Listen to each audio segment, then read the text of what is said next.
we're getting jammed again, without any chance for the public or independent experts, for that matter, to fully review the bill.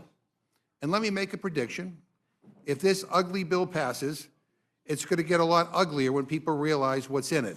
And not even Donald Trump's new $300 bottle of cologne will cover the stench.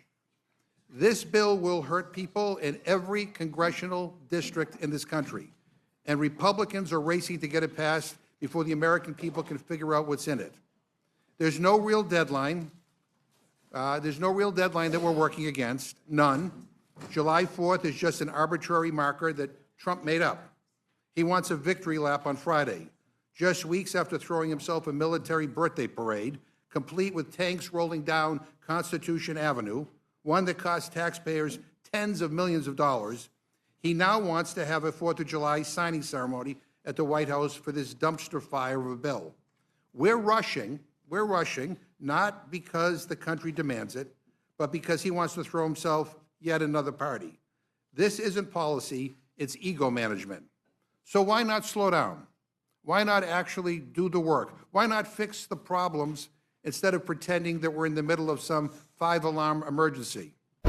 Donald Trump has a pudding brain, and I say that for two reasons. The first is it's easy to shape. Donald Trump usually makes his decision based on what the last person he spoke to said to him. It's the reason he wanted to go to war with Iran after watching Fox morning shows. But his brain is also made of pudding because it's obviously falling apart. And he made that pretty clear on Air Force One today during a press conference in which he suffered some very obvious cognitive failures that we are going to get into as they expose just how panicked he is over his agenda. We're going to get into it all, but it starts right here with Donald Trump talking about how he can't make the deals he promised were coming. They and others are so spoiled from having ripped us off for 30, 40 years, that it's really hard for them to make a deal. You know, it's very hard. As an example with Japan, they won't take rice, and yet they desperately need rice. You know that. But they won't take rice. They won't take other products that we have. But think of it, they need rice so badly, but they won't take rice. I figured that was an easy one. On the cars, as you know, they send out millions. We didn't give them one car in 10 years. They won't take any cars, but they'll sell millions of cars. So we told them, sorry, you can't do that. And we have a great relationship, great reliance, and really a great sort of a partnership in a way. But on trade, they've been very unfair. And those days are gone. So what I'm going to do is I'll write them a letter, say we thank you very much. And we know you can't do the kind of things that we need. And therefore, you'll pay a 30%, 35%, or whatever the number is that we determine, because we also have a very big trade deficit with Japan, as you know. And it's very unfair to the American people. So they maybe will be happy, they maybe won't be happy. But some countries we won't even allow to trade. But for the most part, we're going to determine a number, just very simply write them a nice letter, probably one page or a page and a half at the most. And it's going to be essentially congratulations. And it's going to be an honor to allow you to go and do business in the United States of America, because it really is an honor to be able to do that. But we never viewed it that way in this country. And you saw we took in $129 billion in tariffs already. We haven't even started. No inflation. Our country's strong. There is a certain ignorance that goes along with MAGA. It's also in line with their arrogance. They think they're so smart. They always think they're right. Being in a cult certainly helps with that, but the arrogance hits you pretty hard when you make some pretty big promises. It's what we saw Donald Trump say the other day at the NATO summit when he said, well, I didn't realize making a peace deal with Russia and Ukraine would be so difficult. How could I have known that? I don't know. You could have had experience being a statesman, which you've never been. And Trump saying, oh, well, I don't know. When I promised you 1 billion deals, I didn't realize they'd be that difficult. Maybe it's because you've never been good at making deals. You've never been that great at really communicating clearly either. And as Donald Trump loses support from Republicans because of his disastrous budget, of course, I'm talking about Tantilus, who's retiring. He is now trying to plug in more of his own. He's trying to get Laura Trump, his daughter-in-law, to run for that seat. But he kind of screwed her over with his inability to speak right here. The Senate was a very big move, and they worked very hard. I didn't get along with Tillis, and he resigned. That's good. That's a good thing. Run for that seat, sir. Tillis' seat. Well, somebody that would really be great is Laura. She grew up there, but they live in Florida. They have a very good life, and they're great people. She did fantastically running the RNC. She's even got a show it's like the #1 show, and Mark Levin is likewise. I mean, they have the #1, #2 show over the weekend. So she's done well. She's a great person, Laura Trump. I mean, that would always be my first choice, but she doesn't live there now. But she's there all the time. Her parents are there. She really knows North Carolina well, and I won it 3 times. I don't know who the candidates are going to be. I think you're going to have one of the congressmen step up, and should do very well. So is she talking to you about it at all? No, not at all. It's so soon. I had it out with this guy 2 nights ago, and he resigned, which I was happy about. He did us all a favor. I don't think he understands how stupid he is. So Laura Trump is obviously going to be carpetbagging. And if she wants to move to North Carolina to run for Senate, she will be moving to North Carolina to run for Senate, right? She's not from there. It's just not the case. It's not where she lives right now. But Donald Trump just gave her opponent a perfect ad. Laura likes living in Florida. I don't know if she'll want to move. Like, does he not realize that? He's an idiot.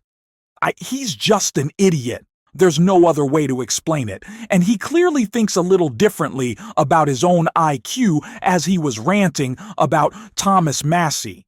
But take a look at the cognitive moment he suffered when he clearly didn't realize what hat he was wearing. It was a little strange. Just take a look. I don't think he's a very smart guy. Good education, but that's about it. I guess what I should have asked is, to what degree are you trying to make an example out of him? I don't care about it. I don't think about him. I mean, when I oppose somebody, I oppose somebody, and for some reason the voters, almost always, they seem to go along with me because they know I'm working hard. I have a nice high IQ. They like that, We like high IQ people. But they know I make good decisions. That's why we have that Trump was right about everything, right? But, I don't like guys they just keep saying, no, I vote no, I vote no. There's nothing. Let him do something. Let him get what he wants. To vote yes. But if you look at his voting record, it's always against. Now, I don't know if Donald Trump was referencing the hat that says Trump is always right, which is just such a stupid thing to put on a hat and sell and wear yourself. I mean, I think he thought that that's the hat that he had on. We saw him call James Coomar Jamie the other day. He's mixing up words and names and phrases and really starting to slur and slow down as things get worse and worse for him publicly. So I don't know if he knows what he's wearing at this point. He just seems confused, is kind of my take on it. But the Laura Trump moment enough was a slip-up where it's just like the guy is clearly out of it. He doesn't know what he's doing. He is a complete and utter disaster, and he's happy to inflict that upon all of us to serve his billionaire buddies who clearly have control of him. Republicans in the Senate trying to pass the buck are saying that they didn't even read the bill that was read aloud to them, by the way.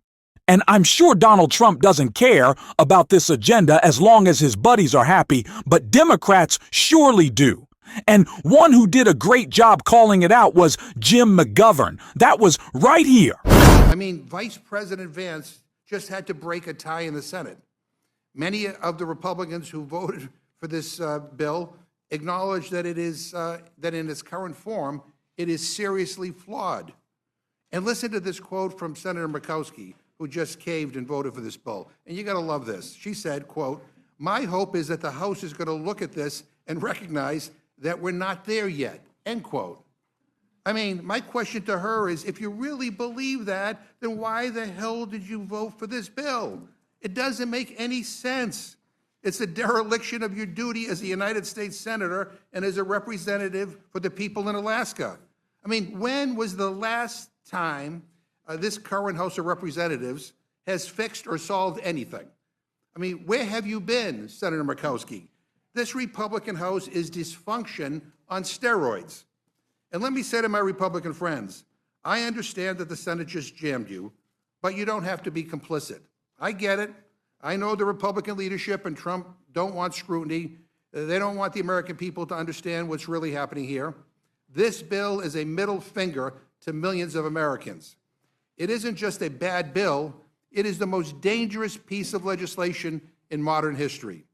Dangerous because of the very real damage it will do to real people, sick people, hungry kids, families just scraping by. If this is Republicans' top legislative priority this Congress, it tells us everything about where your values lie. And it's not with working families, not with struggling communities, but with mega corporations, billionaires, and Donald Trump.